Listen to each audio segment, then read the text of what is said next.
ब्रज का अध्ययन एक इतिहास का अध्ययन भर नहीं है, एक पुरातत्व का अध्ययन भर नहीं है, एक धर्म का अध्ययन भर नहीं है। ब्रज का अध्ययन समग्र है, समग्रता लिए हुए है। और इसकी जो पहली कसौटी है वो ये है कि इसके केंद्र में राधा और कृष्ण है। और हमको ये समझना चाहिए, प्रत्येक अध्येता को जब आता है तो हम उससे यही कहते हैं कि भाई ब्रज को अगर ठीक ढंग से आपको समझना है तो खाली रूखी सूखी इतिहास की जो दृष्टि है उसको आपको अलग रखना पड़ेगा, क्योंकि इतिहास तथ्यों पे आधारित है और वो ये कहेगा कि श्री कृष्ण तो 5000 साल पहले हुए थे। परंतु ब्रज का काम जो शुरू होता है वो इस वाक्य और इस विश्वास के साथ शुरू होता है कि श्री कृष्ण थे नहीं, श्री कृष्ण हैं।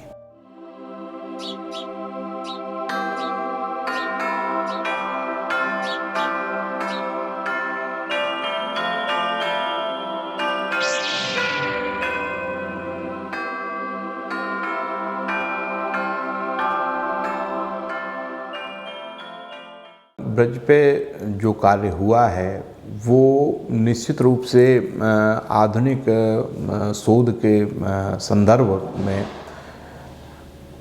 आप जो कह रहे हैं कि दो शैली हम बिल्कुल देख सकते हैं, दो तरीके से कार्य हुआ। एक तो देशज लोगों ने, जो देसी अपने लोगों ने किया, और वो दौर था जो ब्रज साहित्य मंडल, प्रभुदयाल मीतल, और उस दौर में जो काम हो रहा था डॉक्टर चंद्रभान रावत और डॉक्टर सत्येंद्र जी और वासुदेव शरण जी, स्वयं कृष्णदत्त वाजपेयी साहब, वो एक परंपरा थी।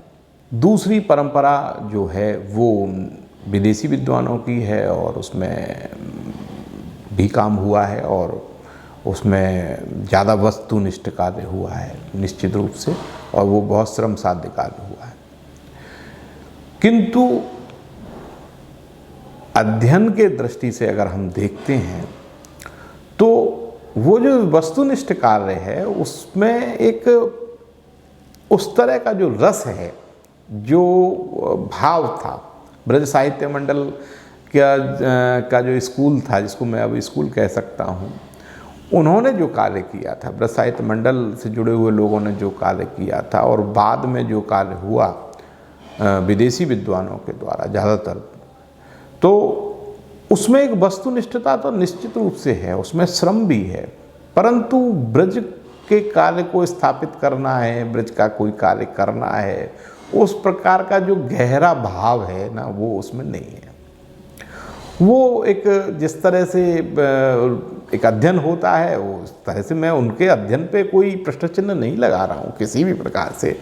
ऐसा नहीं है कि उनका अध्ययन किसी भी प्रकार से कोई कमज़ोर अध्ययन हो, परंतु वह भाव नहीं है जो ब्रज साहित्य मंडल के लोगों के द्वारा किया गया। और वो जो उस दौर की जो मानसिकता थी, वो भारत के स्वतंत्रता समर के टाइम पे जो देश की आज़ादी का आंदोलन चल रहा था, तो वो बहुत हद तक महात्मा गांधी की विचार से प्रभावित पीढ़ियाँ थीं। बाद में जो विदेशी अध्येताओं ने जो काम किया है और जो हो रहा है, वो उसमें कुछ उस तरह का कोई विचार नहीं है, उसके पीछे कोई विचार नहीं है, वो एक अध्ययन भर है। और आप जहाँ देखेंगे ब्रज साहित्य मंडल के लोगों का जो है, उसके पीछे एक विचार की एक गहराई जरूर है। एक तो ये बात है। अब आगे कैसे करना है, प्रश्न ये है कि हम इस कार्य को अब आगे कैसे लेके जाएं। तो मैं जितना समझ पाया हूँ कि हमको शरीर तो जो है शोध का निश्चित रूप से जो विदेशी अध्येता जिस लाइन पे चल रहे हैं, इस मार्ग पे चल रहे हैं, हमारे शोध का शरीर तो वही होना चाहिए। और आत्मा जो है, जो ब्रज साहित्य मंडल का जो स्कूल था, उसकी आत्मा हमारी वो होनी चाहिए। क्यों? क्योंकि हम खाली जो है ब्रज साहित्य मंडल के जो तरीके का कार्य था उससे अब हम नहीं चला सकते, क्योंकि शोध का कार्य आगे बढ़ चुका है। नई पद्धतियाँ आ गई, नई चीज़ें आ गई, वो सब पुरानी चीज़ें हो चुकी हैं। तो उससे तो काम अब चलेगा भी नहीं। तो उसे तो अब निश्चित रूप से जो है, पर आत्मा के अंदर में जो भाव ब्रज को लेकर के जो था वो जरूर रखना है। तो हमारी आत्मा वही रहे, हमारा शरीर चेंज, हमारा शरीर जो है ना वो बदल जाए।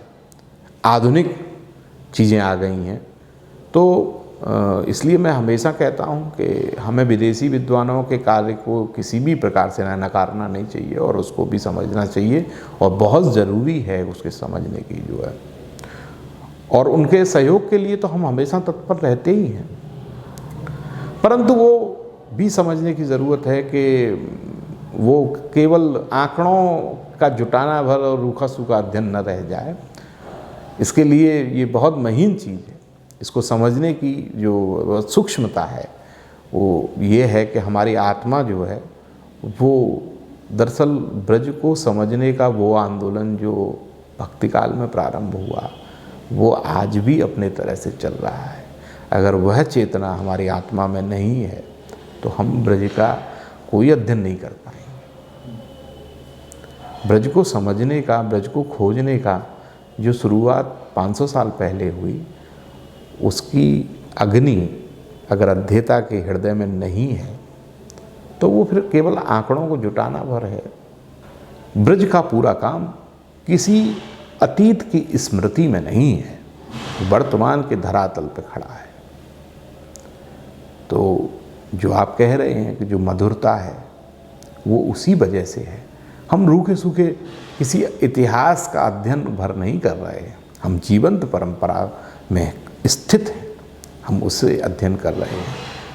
और पूरा ब्रज, जिसको आज हम ब्रज कह रहे हैं, जिसने आकार ग्रहण किया है, उसके पीछे मूल भाव यही है कि श्री कृष्ण कोई अतीत की स्मृति नहीं है।